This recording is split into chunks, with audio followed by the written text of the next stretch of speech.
बलात्काऱ्यांना कसं वाचवतात त्याचं एक उदाहरण आत्ताच माझ्याकडे आमच्या पंडित अवधेश शुक्लाने आणलं आहे. तो कागद जनामुळे साहिल देवीदास चौगुले हे आपल्याला प्रकरण माहीत असेल. नवी मुंबईतलं एका मुलीवर त्यांनी अत्याचार केला, बलात्कार केला आणि तो फरारी झाला. त्या संदर्भात अवधेश शुक्ला यांनी आवाज उठवला. आता ते महाशय जामिनावर सुटलेत. कोणसा पार्टी काय? शिंदे गट. हा, शिंदे गुट काय, बरोबर. स्वीकृत नगरसेवक. हा, शिंदे गटाचा स्वीकृत नगरसेवक साहिल देवीदास चौगुले, त्याच्यावर बलात्काराचा गुन्हा दाखल झाला आणि ते प्रकरण दाबण्याचा प्रयत्न झाला. अवधेश शुक्ला यांनी ते प्रकरण लावून धरण्याचा प्रयत्न केला की हे प्रकरण दाबलं जाऊ नये. त्या मुलीचं स्टेटमेंट माझ्याकडे आहे. लड़की का स्टेटमेंट है.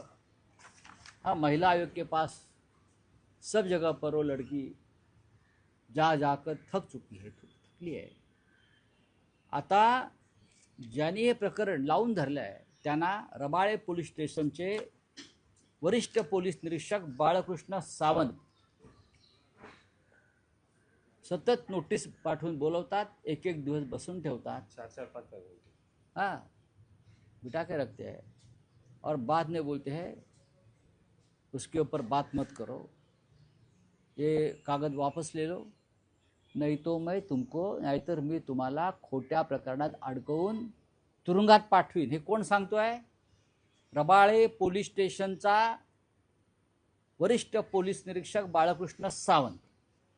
माझं त्या पोलीस अधिकाऱ्याला आव्हान आहे आणि नवी मुंबईच्या पोलीस आयुक्तांना सुद्धा माझं आव्हान आहे. खोटी केस दाखल कराच, मी बघतो. ही काय पद्धत झाली? एका बलात्काराच्या प्रकरणावरती आवाज उठवला म्हणून आवाज उठवणाऱ्याला तुम्ही खोट्या प्रकरणात तुरुंगात टाकण्याची जर धमकी पोलीस देत असते, मग या महाराष्ट्रामध्ये मुलींवर अत्याचार होणारच. पुण्यात होतील, जळगावात होतील, नाशिकमध्ये होतील, मुंबईत होतील. कारण पोलिसांना कायद्याचं पालन करावं अशी इच्छाच होत नाही आहे. विशेषतः अशा प्रकरणामध्ये. तुम्हाला आया बहिणी नाही आहेत का? आणि नारी शक्ती वंदना बिल आणते सरकार. नवी मुंबईच्या पोलीस आयुक्तांना माझं आव्हान आहे, चांगले ग्रोस्त आहेत मिलिंद भारंबे. हे प्रकरण जे आहे रबाळे पोलीस स्टेशनचं धमकीचं, हे वेळीच मार्गी लावा, नाहीतर मी मार्गी लावतो. मला माहिती आहे कसं मार्गी लावायचं ते.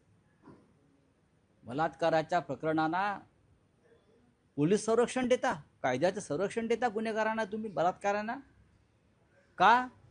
हा जो कोणी गुन्हेगार आहे साहिल देवीदास चौगुले, हा शिंदे गटाचा आहे, सत्ताधारी गटाचा आहे. म्हणून राज्याचे उपमुख्यमंत्री शिंद्यांना माझा विचारणा आहे, तुम्ही अशा प्रकरणांना पाठिंबा देत आहात का? बलात्काराच्या रमेश म्हात्रे तुरुंगात गेला आणि तुम्ही ह्याला वाचवत्या बलात्काराच्या प्रकरणामध्ये. क्या है? साहिल है और हाँ, है क्या है? नहीं, सावंत पुलिस के साथ सब चल रहा है उनका. हां, तर हे जे आहे अशी प्रकरणे महाराष्ट्रात घडत आहेत. त्याच्यामुळे पुणे, जुन्नर, संपूर्ण राज्यभरामध्ये मुलींवर अत्याचार सुरू आहे. कारण पोलीस त्या अत्याचार करणाऱ्यांच्या मागे आहेत आणि आवाज उठवला की खोट्या प्रकरणात टाकेन. कारण वरून दबाव आहे. मग कधी भाजपचा असतो, कधी मिंध्यांचा असतो, कधी राष्ट्रवादी काँग्रेसचा असतो, अजित पवार गटाचा.